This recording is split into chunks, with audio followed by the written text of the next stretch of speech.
Affinity Xtra, be extra. So I believe I'm almost ready, but I'm gonna do the famous great thing. Obviously, we're live here on Affinity Xtra right now, and we're gonna flip into almost YouTube mode because this is gonna be put out on YouTube afterwards. We're gonna talk about this whole YouTube life and everything like this in a bit. But I just want to salute. There's something which just to introduce things. By the way, if you're listening on YouTube, make sure you do the whole subscribe and liking thing anyway. Still, if you think it insignificant, I'm afraid you are significant. But this is Roger here on the edge, representing a voice of the UK for people of colour. Mina ramp, and I'm sick and tired of the quiet questions. You know what I'm saying? Shh, forgive them. Shh, don't say anything. It's okay. But listen, I'm done with okay. We've pacified for too long over too many things, and people have been hurt and damaged by this passive spirit that we have. We've pacified racism for my lifetime. It's always shh. It hasn't got better. So anyway, just chill, right? Obviously, caffeine's kicking in, people, after the football game this morning. By the way, we won, and you know, but we're there. But I'm going to be talking to my colleague here, Kojo, who is going to explain and talk about himself as a Christian creator on YouTube. And we're going to get in and we're going to talk about some of the subjects, our viewpoints. We might not agree on everything, but you know what? So we're gonna touch base on this one. So let me line this all up. Kojo, can you hear me? I can indeed, man. And I can hear you nice and clear. You can tell he's on it with the YouTube thing because man got some cool like you. I'm going, man. Usually everyone's got the little fancy dancy headphones on and whatever. I'm thinking, why your voice is so tinny? But Kojo goes, yo, I'm ready. This is how we think. You don't know. You know what I'm saying? But bro, enough appreciated for your time anyway. So yeah, I know you're dodging dodging this life and continue active on YouTube. But first and foremost, bro, before we go anywhere, everyone's talking to a guy called Kojo. Now, due to my my extensive knowledge of football and his surname's Ampadu, I don't know he's from Ghana. You know what I'm saying? Just because the Ghanaian heritage is right there, like Kojo, 4 letters, you know, just straight to the point. No long thing. If it's a long thing, sorry to our cousins in Nigeria, you know, it's usually Nigeria. Okay, so shout out to ones of Cameroon but anyway, this is my knowledge due to football, yeah? You know what I'm saying? But Bo, just introduce us to yourself, just as a person, you know, a bit of your background personally and where you grew up and where you're at right now. Yeah, so my name is Kojo Ampadu, aka Little Black Book 91. So if you follow me on YouTube, you might have seen me on MTV when I was speaking with Reggie Yates. That's how people mostly know me, for talking about a particular church in London, Spac Nation. That's how they usually know me. But I actually do YouTube, and I do talks around relationships and having healthier relationships. So things with marriage, dating, being single, we talk about all those kind of great stuff, and I partner with some really great people as well. This is Marriage UK, and we do some really great stuff around trying to make sure people have got healthy marriages. So yeah, that's what I do as a daily work, as my content creator. On the side of that, I do one-to-one coaching with clients, so I help them kind of do a little bit of therapy. I call it coaching because I'm not a licensed therapist, so it just keeps it safe when people start asking if you're a therapist. Are you licensed? I'm not licensed, guys. All right, but we do a lot of stuff around going back to people's past and kind of just bringing them forward again. So we'll go back into their childhood and be like, hey, look, this is why you're acting the way you're acting right now. Let's look at ways that we can like start to bring you forward and start to change certain behaviors and progress you as well going forward. So we do a lot of that kind of stuff as well. So that's what I do as well in there. But outside of the work sphere, in terms of, I used to work in banking. Obviously with I wouldn't even say Corona. They chopped us off before Corona came, so ain't got nothing to do with Corona for us. But outside of the spheres of work, love football like yourself, Roger. I was playing the same team as Roger until I got injured, did my knee ligaments in, you know, and can't play for the next 6 weeks or so. So hopefully I can be fighting fit in the summertime. Do you know what I mean? Yeah, man. Do you know what I mean? Yeah, man. It's mad, isn't it? Yeah. What's your football team, by the way? Does that everyone know? Oh, I'm a Chelsea fan. I grew up in Battersea, which is across the pond from Chelsea, but I schooled in Kensington. So cool. at primary school, I went to primary school in Kensington, Chelsea. So I grew up a Chelsea fan. You know, never went to any of the games. Don't ask me if I went to any of the games. Never did. It's way too expensive, and they ain't getting my coin like that. But you know, I do love watching Chelsea as well. That's calm. That's calm. Screen. So it didn't. So it didn't get influenced by Desailly being there. SCM being there. You know what I'm saying? Yeah. So you know, because I noticed. You know, I always tease Governor B because he supports West Ham. Don't ask me how. But you know what I'm saying? A man of anyway. But it's because Pansal was there in it. And I teased him. Oh yeah. So I was like, yeah, because they're gonna, yeah. But anyway, but you know, we wore that. But anyway, I'm just a usually superior Man United fan. But you know, we just at the moment we're just going through transition. Yeah, he's been going through a transition. Well, when you had dominated for 30 years, you have to. It takes a lot to just detox. Listen, it's just your time. It's just your time in history. Just accept that you're not that same team anymore, my friend. Listen, don't worry. History repeats itself. Don't worry. It definitely does. But yeah, listen. But you know, that's fantastic. So originally, you're London dude. You know what I'm saying? You came out of London, so you're not obviously in the bushes of London. Give us a geographical movement so people can realize that you're a bit more cosmopolitan than somebody in the inner cities of London. I understand.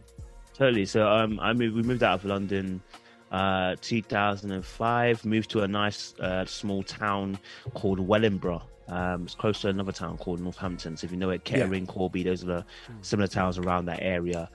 Moved to a town called Wellingborough, stayed there for a good 10, 12 years, grew up. It's predominantly a white area, but there's a lot of black people in that area as well. So a lot of people there from London. We have a direct train straight from Wellingborough to London. If you're asking, you've probably gone through it, not realised when you're heading all the way to Leeds. If you're heading somewhere like that, do you know what I mean? So I moved from Wellingborough just 3 years ago, so almost 3 years coming up this year. I moved from there to Birmingham. Moved there because of work. I was working in banking. Moved, got a job here, settled here, and so it's been an instant journey. You know what I'm saying? This is where God called me to. You know, people will say that, but I genuinely mean that. I mean, like I said, I'm a bit of a dreamer. So and I don't mean that in the sense of dreaming big, but as in actually dream and see things. So that's how God spoke to me about going to Birmingham, because I had no ties and no job here, and no intention really of moving to Birmingham. But when He showed me, I was like, all right, cool. But if you're telling me to, then I gotta go in it. You know what I'm saying? If you're telling me I gotta go, I got to go. You know what I'm saying? So.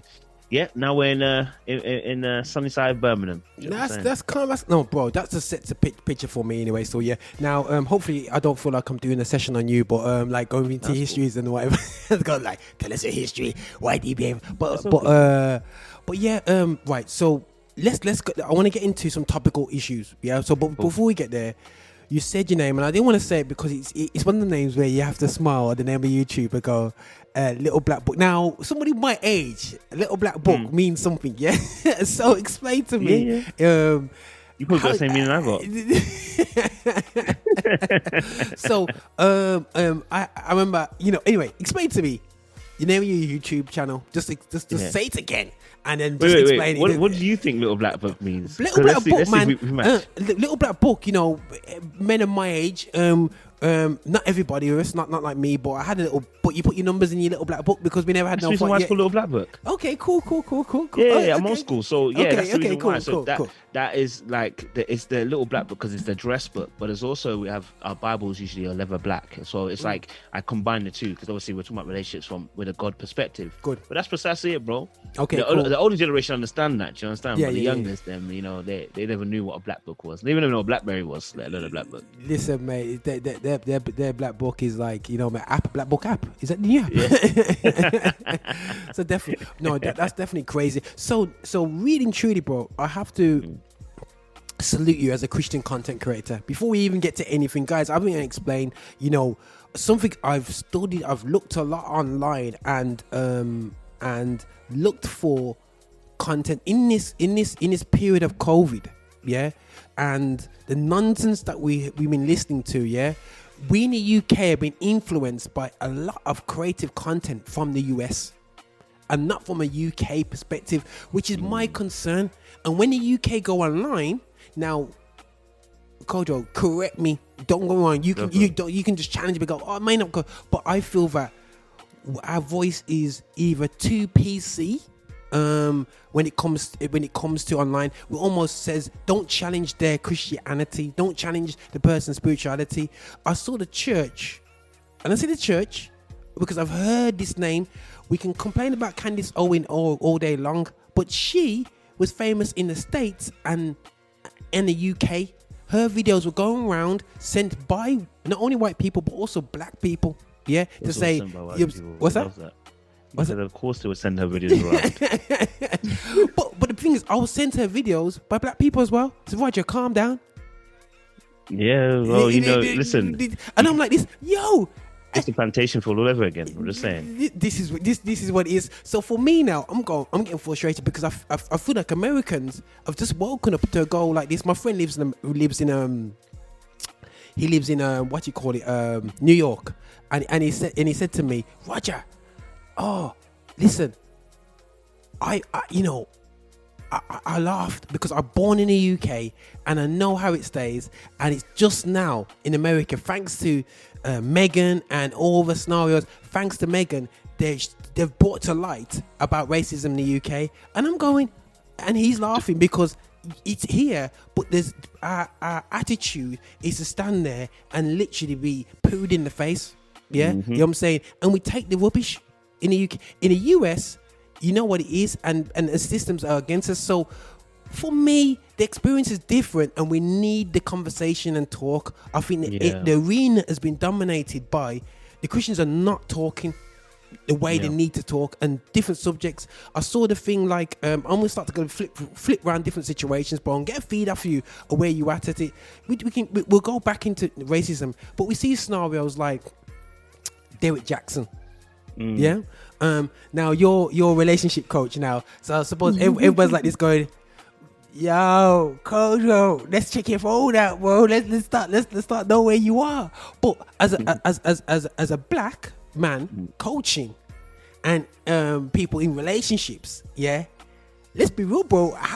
Was that one of the moments where you're thinking, he let the slide down, or you say, how did that make it feel? Because when you talk about you into relationships, bro, I'm like, bro, you see the complexion, bro. you got the shoulders, bro. You got the shoulders, bro. Yeah, you know what I'm saying. You're clean. You know what I'm saying.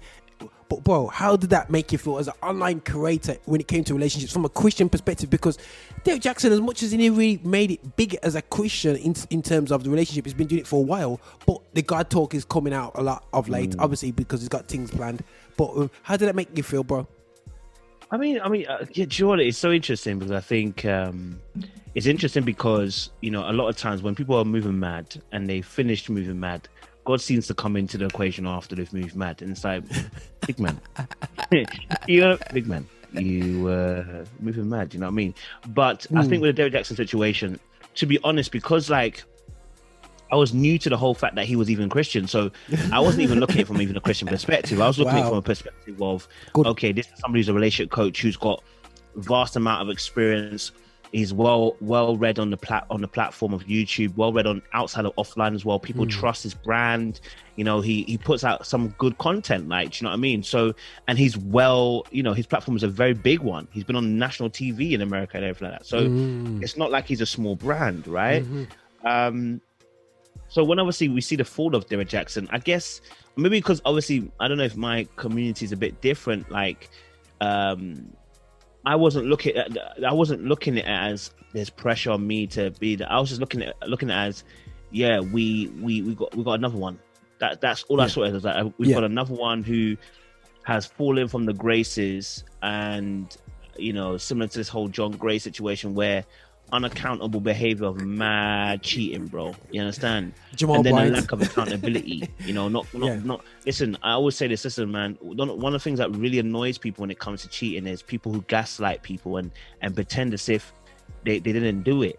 You got caught, admit it, move on. Like, listen, people actually are more forgiving when people go, look, mate, I messed up and I made a mistake.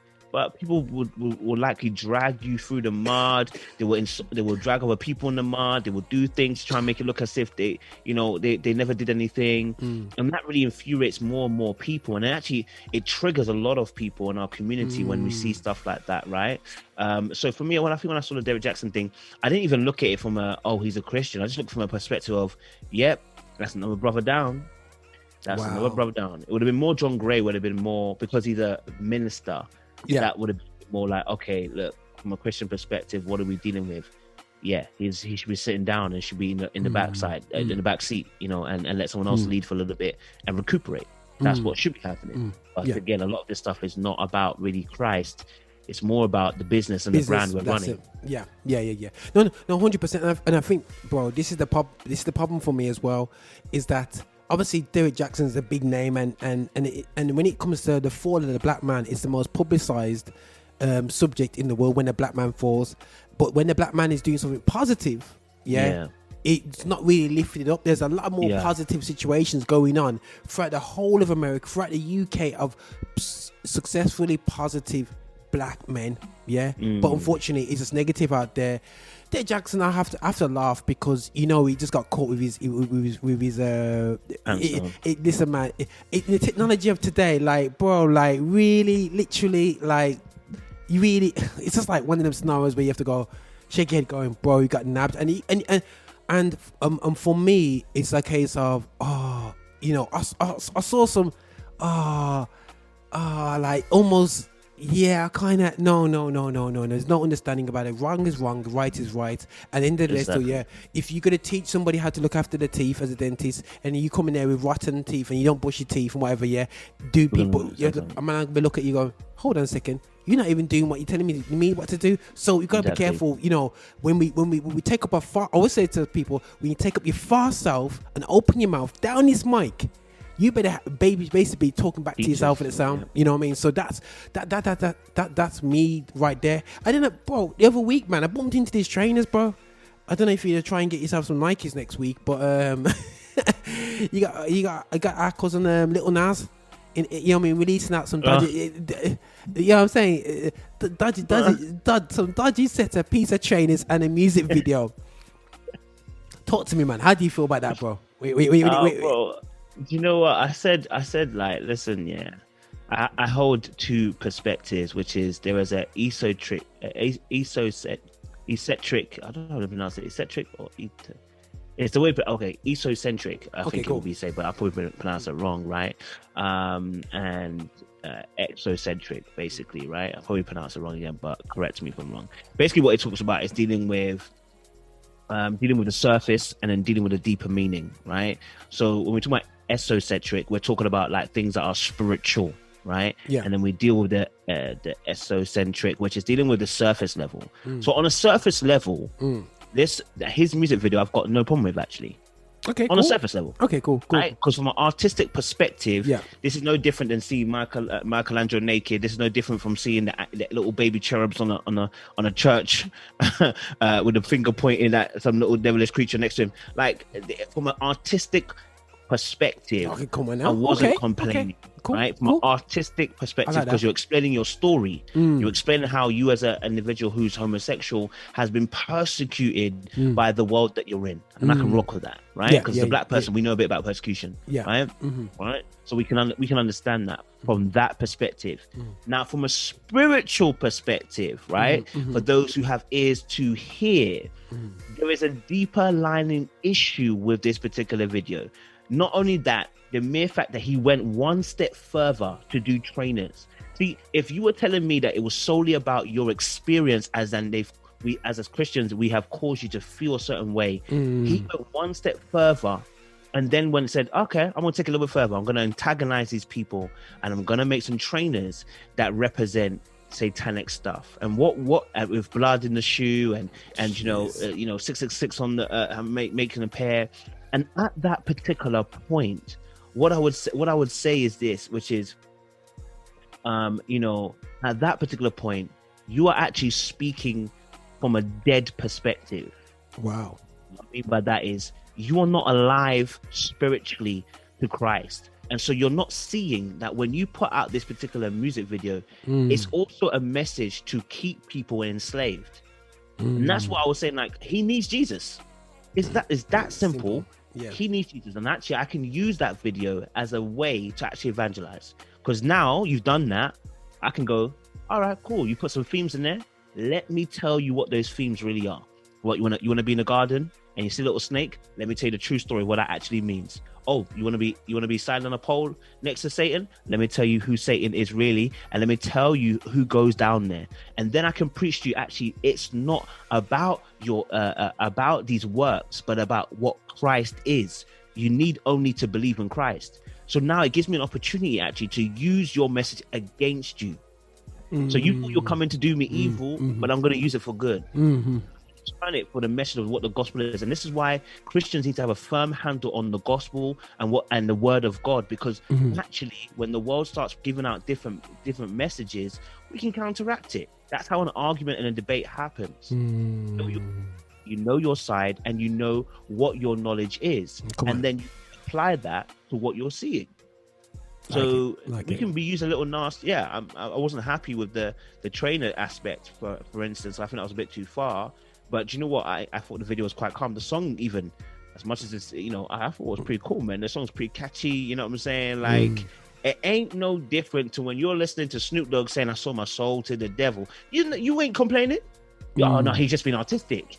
No, he's just been artistic. He ain't really sold soul to the devil. Oh, but when he's, because he's gay and he's singing about an experience. Oh, that's Satan, bro. They're the same thing. Same thing. Yeah, cool. Call it out, man. Call it out. So sin is sin, you know what I mean? And I think again we can go into the whole thing of us actually categorizing sin, influenced by certain influences of religion anyway. Still, yeah. But let me throw it to you, bro. Yeah. So you got Lil Nas. That was a really great sum up actually, and hopefully when people listen in and listen back to it, yeah, I think for me, it's I'm saying to people, you need to one person who we both like, Ruslan. It was interesting when he commented about it. He's kind of like, he's not saying blasé about it. It was like, don't get triggered by it. But I'm like this. Hold on a second, Nas. You will get triggered over your friend, his child getting racially abused, and you're kicking off about it. But you're saying, you're telling people off to be both are evils. Yeah. So I'm not saying. Yes, you sort of you don't belittle people who are triggered by that if you're going to be triggered overly about racism. Like I said, so I'm just saying to you, be triggered by both. How you respond to both, it could be different. But in the presence of evil, we should not be dumbed down to it. Yeah. So you shouldn't be, as for me as a Christian, you should not be just taking it easy, wearing your little Nas trainers, watching the video, buying the album. No, you know what I mean? The same way that I wasn't doing the same thing. And yes, DMX died, but DMX, I remember the album, I didn't buy DMX because, you know what I mean?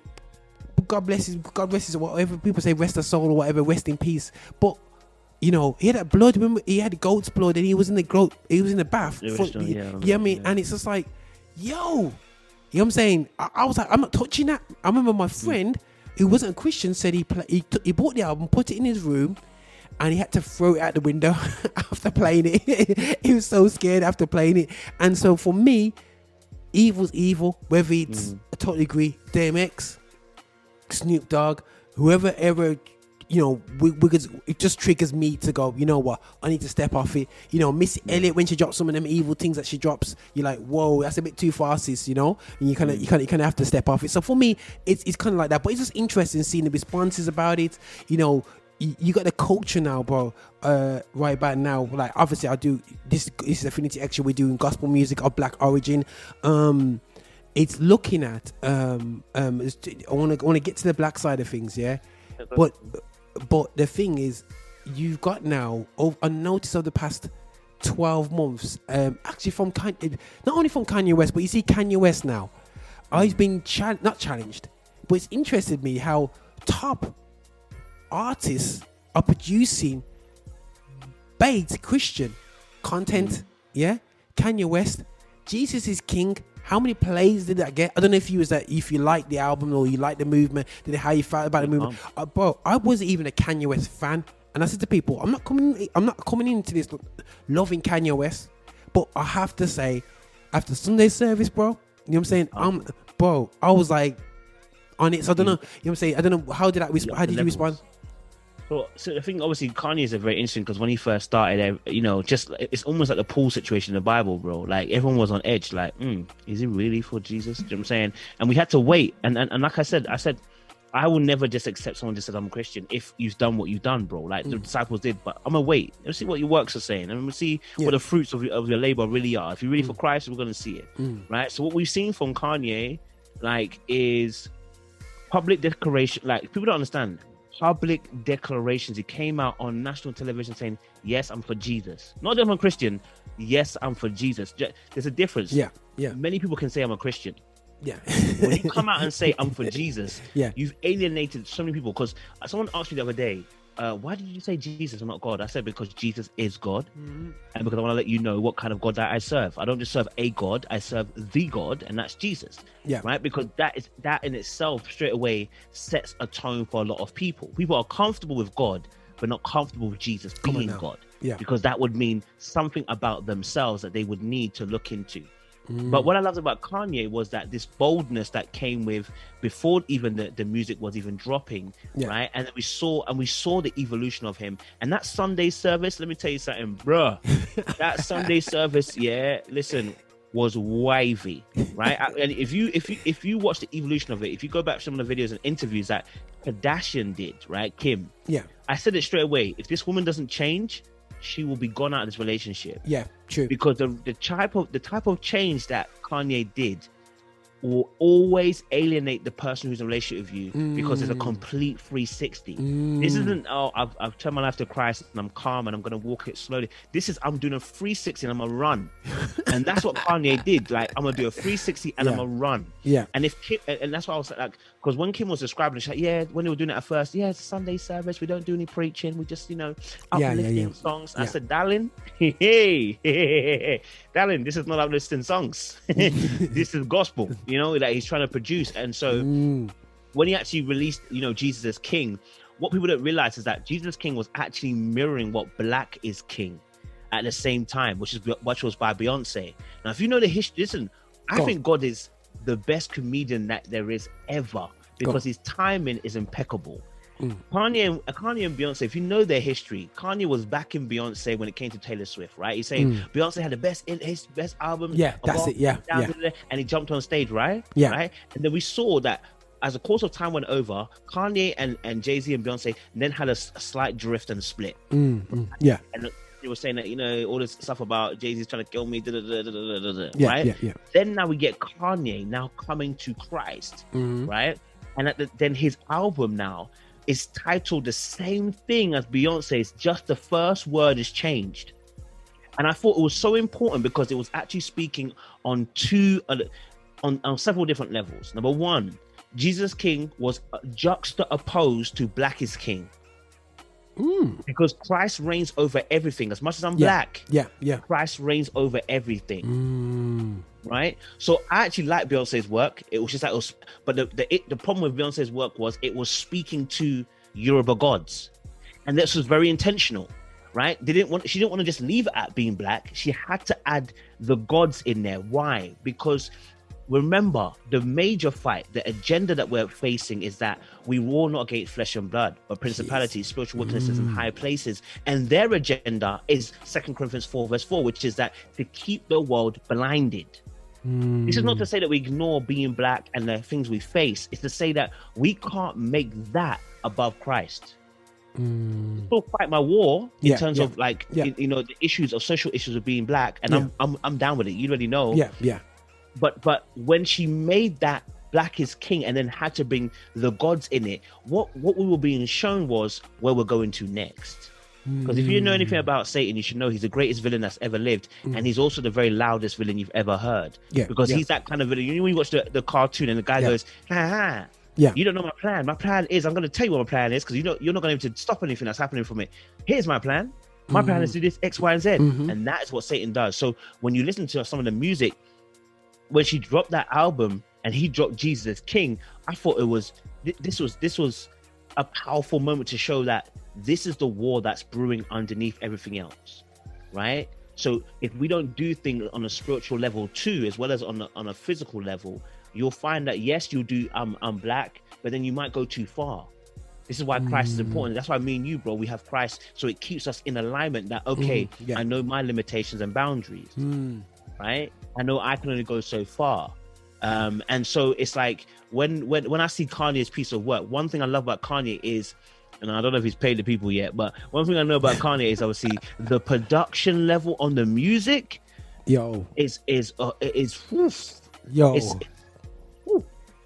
you know, he makes oh man, look, you know, so he, similar to what Kirk Franklin has done when he came on the scene, is that he's allowed people to express what the gospel is in a different way. Like, it doesn't have to be linear.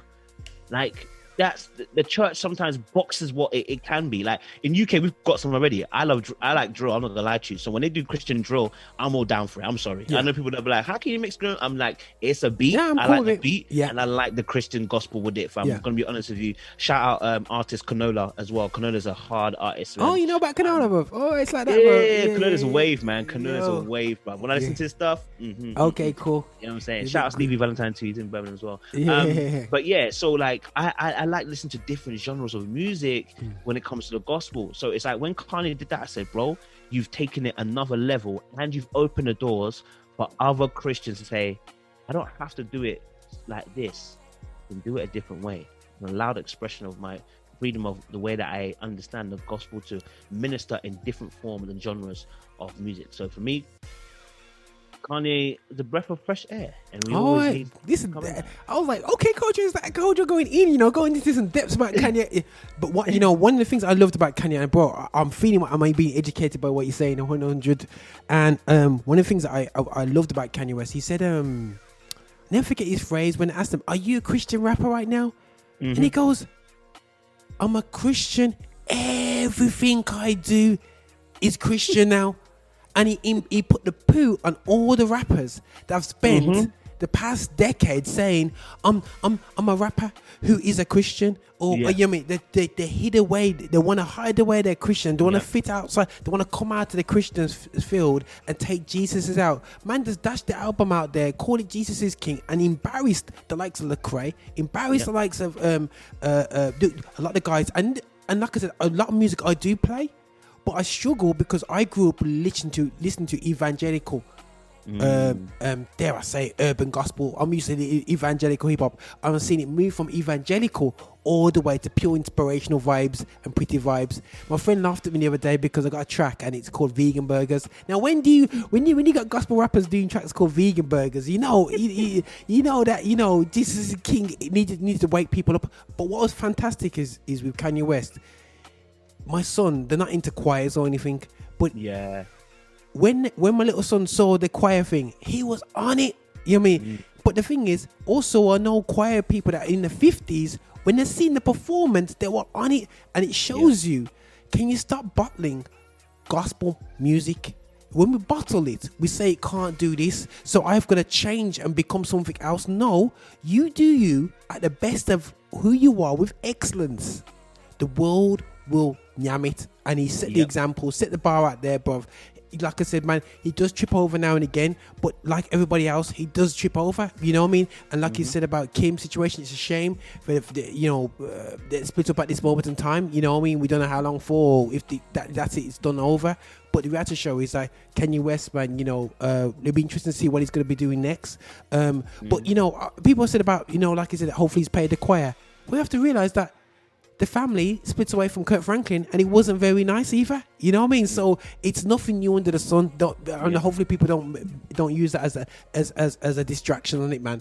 But I want to end off on today's conversation, yeah, bro. I want to talk about being black in the UK right now. I know it's you know what I'm saying. I know it's something which we're sliding it off a bit still because of my frustration of being. Not saying not heard. We haven't told our stories, which has allowed for comfortability for people. People are not educated right now. Yeah. Now, obviously, people think that England's improved. I was in a conversation the other day, and the guy turned around to the police officer and said, "Yeah, mate, things are much better now." The police officer goes, "No, mate, racism is still there. I faced racism in the police force. I am dealing with, when you see the amount of information that's been sent to footballers, disgraceful information, bro. We seen La Liga the other day, bro. Diakabi being racially abused." And when the league phoned him up, said, "Yo, you better get in that pitch or I'm going to take more points off you." That's so being black right now, it's obvious, it's intentional. That it's not part of the plan for Black Lives to Matter. That's just me, bro. I don't know for yourself and how you feel like in the UK, saying, bro. But and the thing is, if we don't make it intentional, say that people have to be changed, not burn down the system, but to change mindsets. Yeah. You know what I mean? And as my friend said, we had a conversation last week, bro, and he said that, hold on a second, we talk about institutional racism. When we go back to a church, our institutions, it's the same thing there. It's the same thing there, bro, if not worse. Because what makes it worse, we go to separate places of worship. We're separated by worship. So when you really check it, potentially the white Christian is is the most uneducated person to black issues. That's just where I'm at. I don't know, bro. You know what I'm saying? You kick in, bro, and you where you at as a, you know what I'm saying? You kick in and see how you feel about this whole environment right now. Yeah, bro, I'm with you on that, bro. Like we had some instances like that. We had the Hillsong UK situation. The pastor saying obviously you can't really identify with that and da. But actually, when I had people reach out to me, so this is the thing, like, had people reach out to me, but like telling me their stories and stuff, and I said, "Oh, so whilst you were out here saying you didn't know what the hell was going on in America, you had your own problems here." You know what I'm saying? Like, I had black people in Hillsong reach out to me. You understand? Like, so it's like I knew instantly that this is an issue that permeates even church, man. So being black, man, in UK, we don't get to tell our stories because the reason why, again, is because number one, the story that does get told is an American one. And do you know what's so interesting? Ignorance is not just white people. It's American black. They think they got a grip, and one thing that grips me the most is that they think they're the only ones that suffer racism. Like, bro, like, it's a black issue, which means everybody who's black around the world is suffering the same way you're suffering. Do you know what I'm saying? So because the Black British narrative hasn't been told and it hasn't had its platform to do so, our voice has been lost. But we do experience racism. It's a different type of racism to what you see necessarily in America, in the sense of the fact that it's very covert here. Like, you would hardly find a workplace situation where your boss calls you a nigger. It's not going to happen. You're never going to hear your boss say the N-word to you. What you are going to get is these microaggressions that your boss will do, right? But like, you can work a little bit harder, can't you? You're like, you know what I mean? You're like, right? And you're like, you know what? Like, he doesn't want to say your type, but he's careful now. He's now crossed off your type is off the list. He knows that's also racist, so he doesn't say that. Right? And what he's alluding to, right? Yeah. For instance, your name is Kojo Ampadu. Like, listen, okay, my name is quite simple, but let's say like I had a few extra letters. He might. That name is a little bit difficult. I had a case. I remember this was a case that happened in work, right? Go on. This was recent. Obviously, I'm not there anymore, so it's cool. Obviously, it was a case where a brother had a name, whatever, and the boss was like, "Can you shorten that a little bit? Because it's gonna be a little bit difficult to kind of say."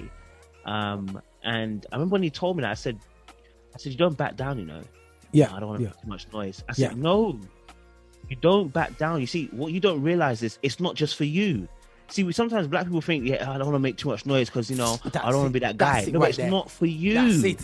Yeah, that's it. It's not for you. Yeah. If you back down, the next person also will suffer too because they've already done to one person. Do you feel what I'm saying? So it's like, we see these little microaggressions that happen. You are the token black person, so you're the spokesperson for every black person in the world now at your workplace. You know what I'm saying? Like, people are not educating themselves, but they expect you to educate them whilst I'm at work time as well and do my work at the same time. So you want me to educate you on racism and then do my work at the same time whilst being emotionally stable while explaining to you these difficult subjects to you. Like, bro, come on, pay me.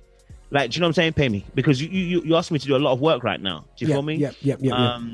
And so for our racism in UK, it's more about, go back to your country. You know what I'm saying? Like, you're taking all our jobs. Obviously, that now has kind of moved on to Eastern Europeans. We're not as much. It's not as much said to us as now.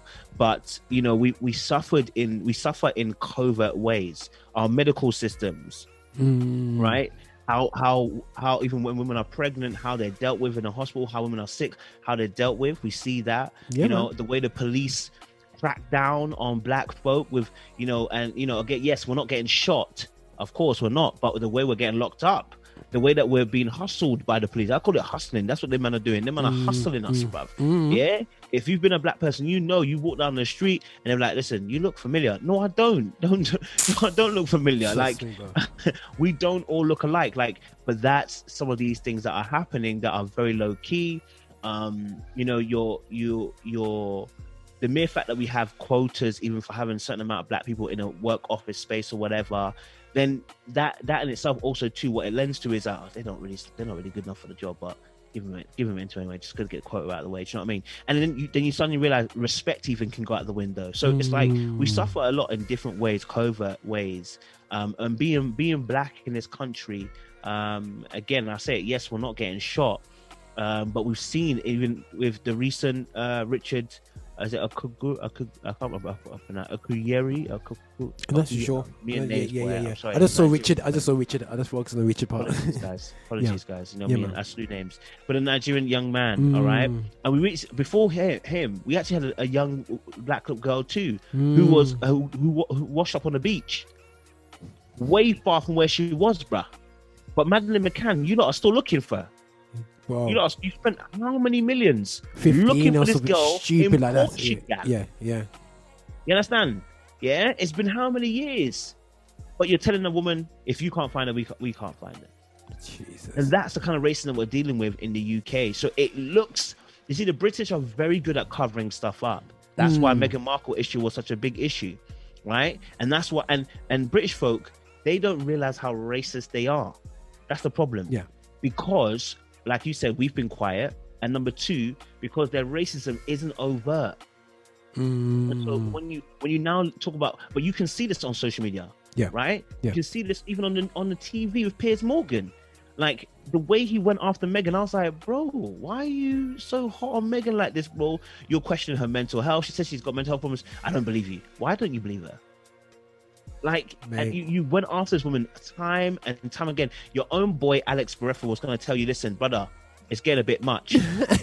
He blew the gasket and walked out, bro. Yeah. Right? And so we see these subtle racist vibes coming through, but because they're not overt, they think they're okay, and so they do things and don't realize they conform. And that's how we get institutional racism. They conform. And that's why sometimes I get really frustrated, especially with black people too. That's why I don't rock with Candace Owens sometimes, because she makes these wild statements which are inflatable. And that's why white people send Candace Owens to black people. And it's because they know she speaks their language.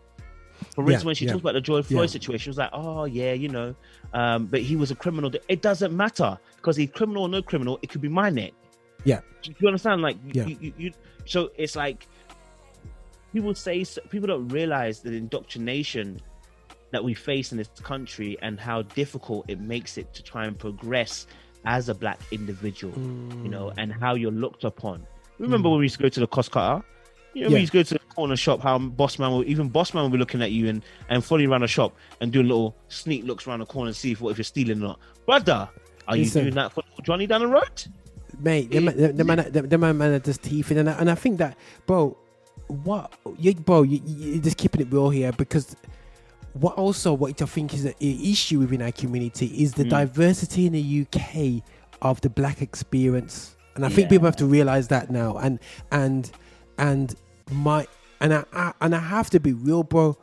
It's right now. I didn't realize how I knew in the West Indian experience, because my mom's from St. Kitts, my dad's from Jamaica.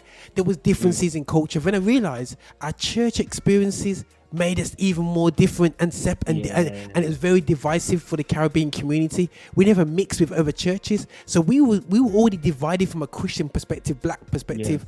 And then in the 80s and 90s, the African church came here. Yeah. And then that came with its own culture. They had their own, kept their own.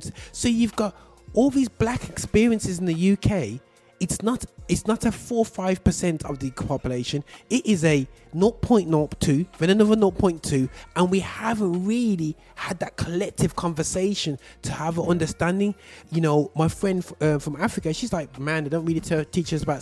The first time I heard about Windrush is when they came to the UK, and slavery is something which is a dotted around subject.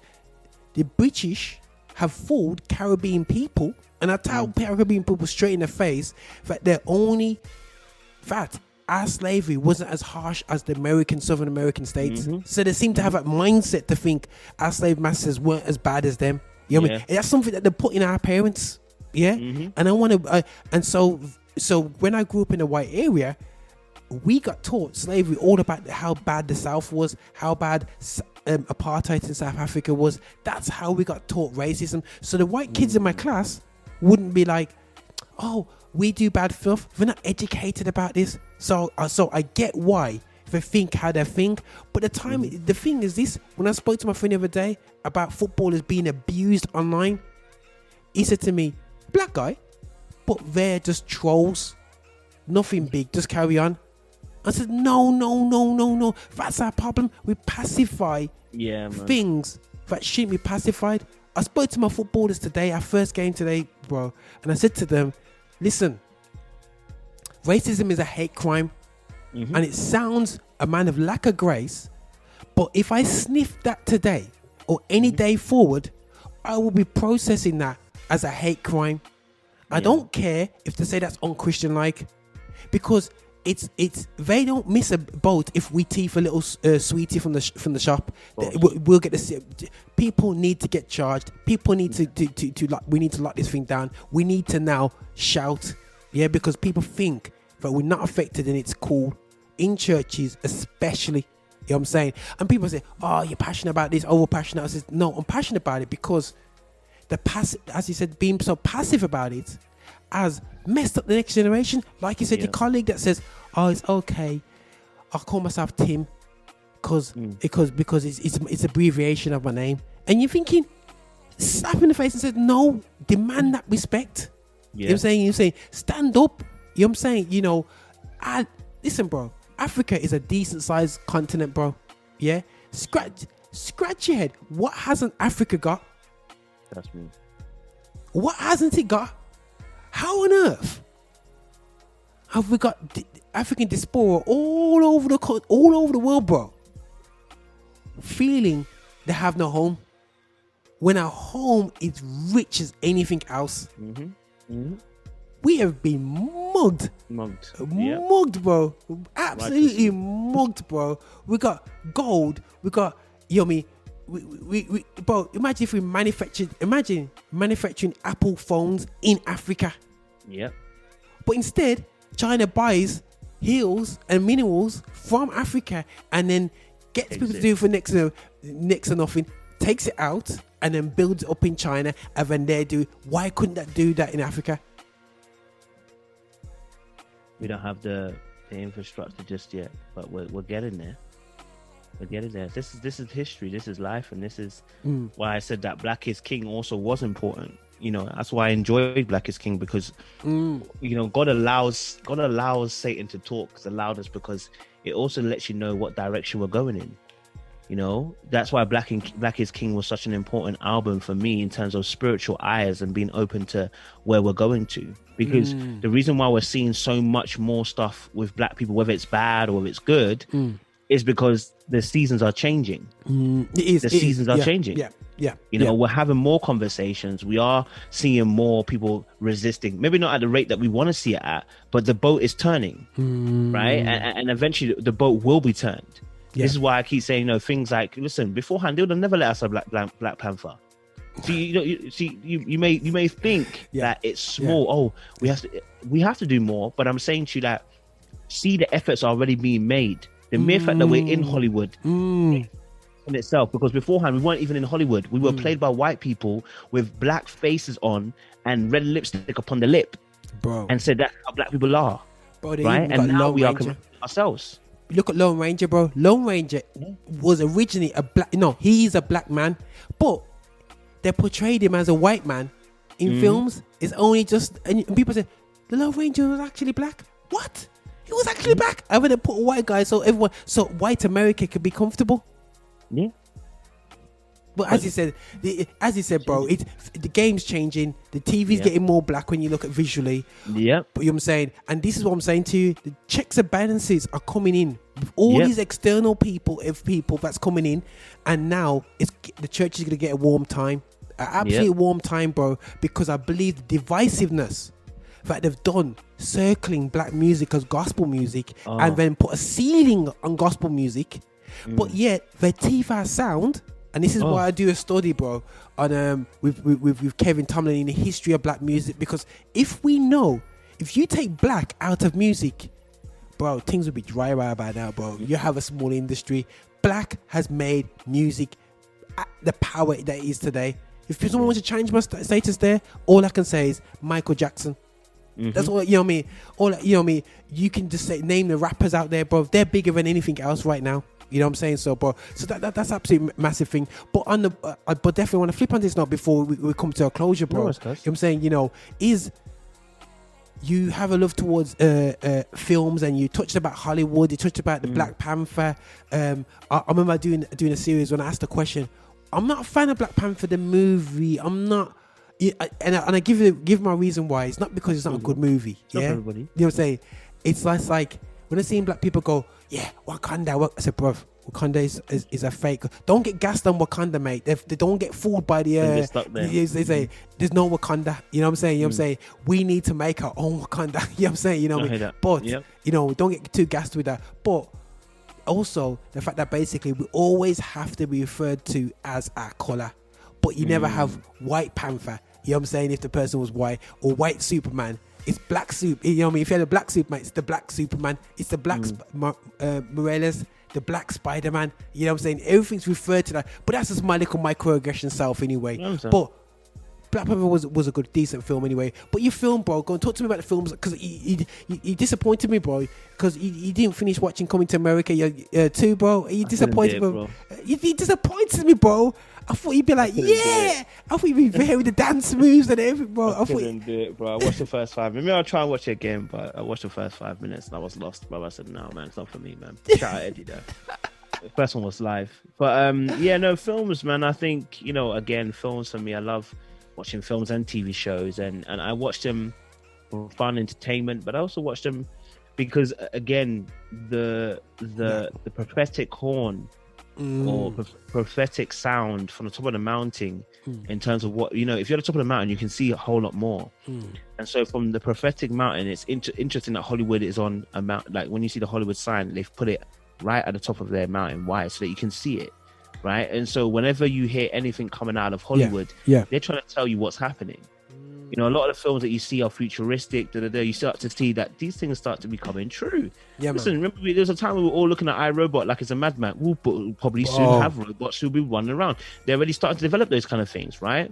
So we are always, whenever you're, and obviously when we had COVID, there was a spurge of films before COVID came out that were talking about pandemics like this, etc., coming out. So there's a prophetic horn that comes from these movies that are speaking of things that may happen in the future. And so I pay attention to a lot of these TV shows and films because, I know what the Bible says that the God of this world is Satan, right? It doesn't mean that he owns it. It just means the systems that operate in this world, he controls the systems. So those systems, they have a way of communicating and telling you what is happening, because you have to understand your enemy. Your enemy is full of pride. And when you're full of pride, it's almost like I don't remember the old school film, Last Action Hero of Arnold Schwarzenegger. Yeah. He went into the movie, and in the movies, the bad guys always tell you what they're about to do. Come on. And it's no different to what we see in life. And so, you know, I love watching these movies. I mean, last week, obviously, everyone has their TV show or their film that they love and they watch. You know, so for me, it's a case of just being able to watch it, enjoy it, but then also look, is there a deeper meaning? Like, for instance, I love The Matrix. Like, I love The Matrix. And, The Matrix is one of the best films ever for me to explain the gospel to people. I'm like, The Matrix is so, because actually the actual history of it comes from a book by, I can't remember what it's called, the book. I have to research for you guys and say it again, but I forgot the book. But anyway, The Matrix.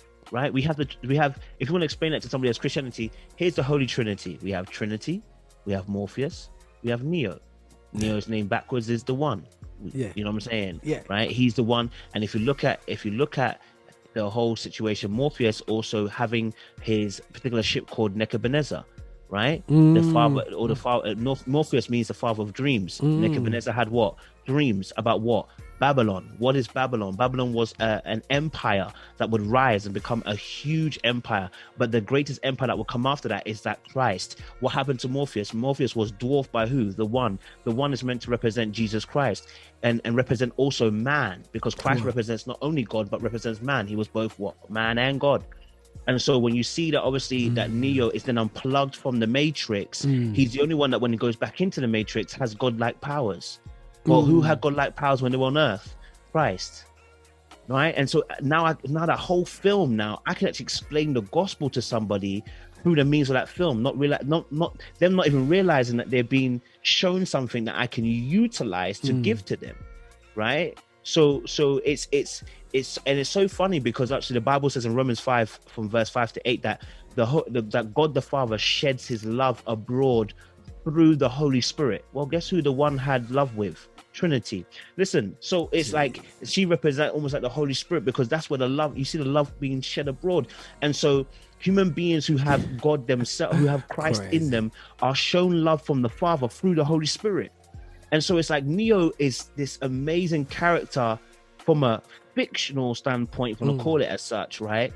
But there are so many overarching layers of his actual life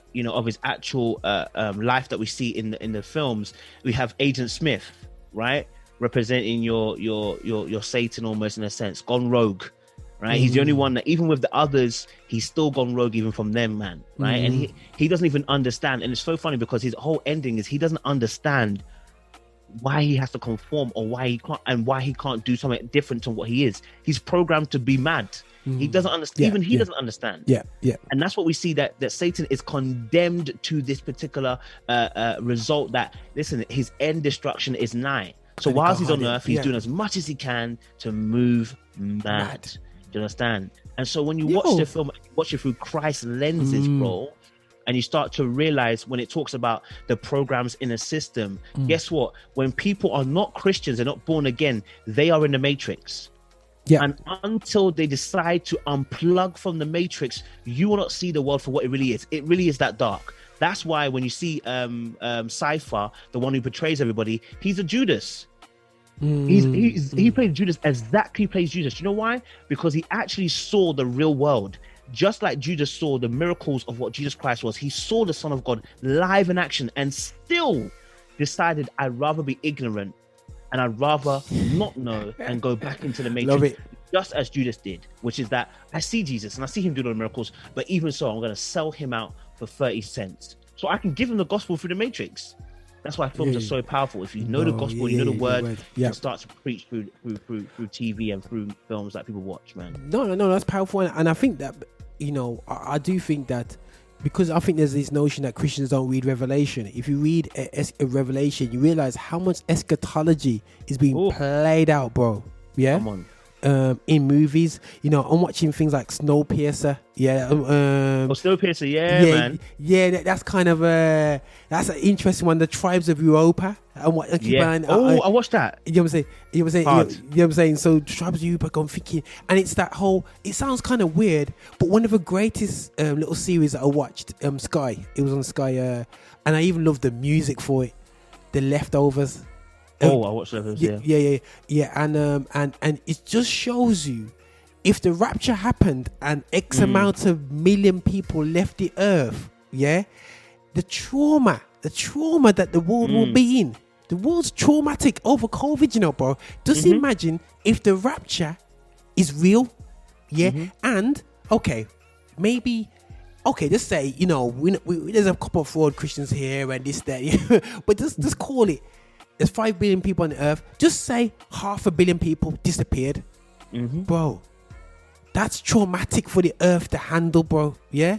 Absolutely traumatic. Absolutely. So it just really explores the trauma. Even though it was weird and it wasn't biblically correct, I see certain perspectives being explored in films and eschatology. Snowpiercer, it just shows you, it kind of shows you a perspective of man without certain guards and how we think, man going to the tribal instincts with Tribe of Europa. You know, you're seeing it all play out on what's happening right now on Netflix. I believe they are absolutely lifting the lid on a number of situations that have been quiet. It's very pro-black, very pro, you know, LGBT as well, you know, in terms of they're bringing the stuff out there and how things are brought across. So it's really, really intriguing, and they're stepping on some toes, right about now, Netflix is. And it's actually changed the game.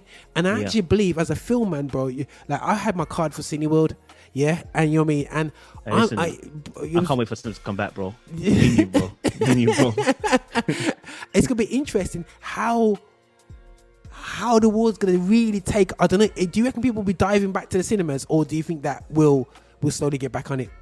I think slowly get back on it. I don't think people are going to jump on it. Like, we've already conditioned them in a year and a half. Conditioning, a lot of people are in fear. As for me, as soon as the doors open, I'm in. We need to get out of houses, but definitely, bro. I'm gonna start. What I'm gonna start doing, if people wondering why have I got Kojo on here still, why are you having this conversation? I think that, you know, it's important for Christian men and women who are online in the UK now. We start to talk about our experiences. We start to see things as it is, a package of all, because sometimes you can get isolated, bro. And I'm just saying to you as well, you're not isolated in the expression of the Christian perspective on issues that are going on right now. You know, when we're seeing the likes of Richard getting murdered, and they're trying to sideline the whole situation, you know, and I'll be real with you, bro. They said for us to be silent, and I'll be open with people. They said for us to be silent for the Duke of Edinburgh. Listen, you know what I'm saying, bro? I'm like this. Okay, guys. And I had some disgruntled black people around me going, why are we doing this for? You know what I'm saying? And people go, no, it's the royals. That's the history. You understand why I'm not. Listen, I'm a system. Listen, guys, DMX died. Let's focus on DMX. So everybody just focus. Enough problems it is in my community. You know what I'm saying? But the thing is, the royals are an issue to people of color, and it's almost a case of show respect to them. You know what I'm saying? No. So there's a number of things that I want to be edgy about, I want to come out about, not so much come out about, but have the conversation about it. We talk, you know, we've got little Justin Bieber doing his little gospel album, bro. I heard it, man. It was pretty sweet, man. You know, say it's got a little vibe to it, man. You know, and definitely, you know, for me, I just want to encourage people. PJ Morton's gospel album. All I said to people, it's amazing when COVID leaks. What do they all run back to? They run back to what they know. You know what I'm saying? So I always said to people, plant the seeds in the youths. Yeah, no matter how far they go. Even little Nas, bro. Even little Nas. You know what I'm saying? If something happened, and you know, run to in grandma's yard and say, grandma. Always vanity. But people have to realize that, you know what? We chase so much things, bro. But Songs of Solomon, everyone talks to me about Songs of Solomon and yo, watch out, Songs of Solomon. Yeah, man, it's about the girls, about this. Read Ecolastics and talk about Solomon and his perspective of Ecolastics. He just said, listen, everything's meaningless. Follow God, people. Just follow God. Focus on that, man.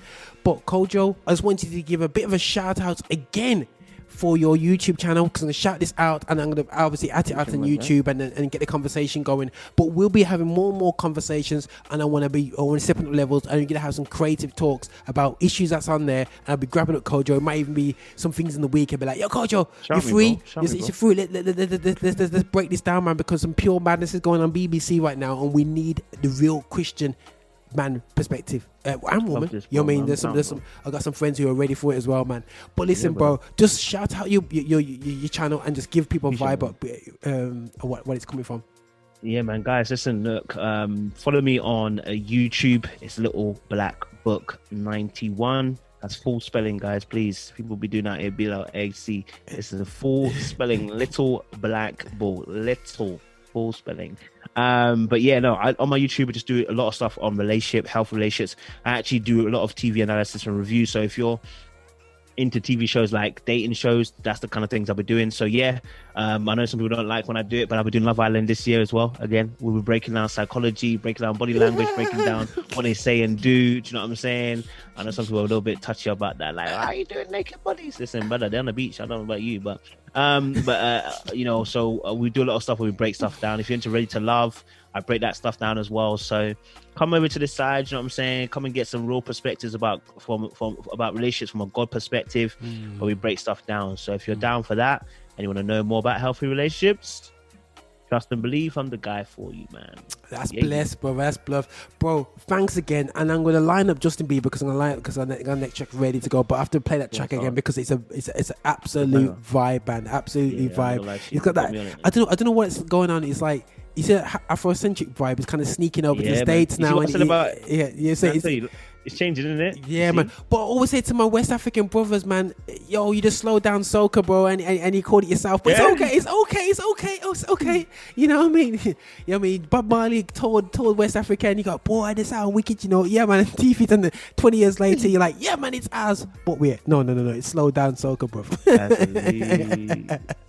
But I get myself in trouble with all my West African people, them.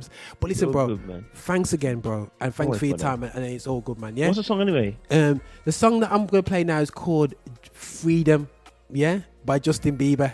Man's on it straight away, you know. Man's gonna crank it out, bro. Here we go, guys, man. We're gonna play this tune. It's called Let's get vibing up. It's gonna be a vibe there with Freedom, man. Listen, enough love, Kojo, man, and thanks again, brother. Yeah. Listen, blessings over and out, man. Bless you, bro.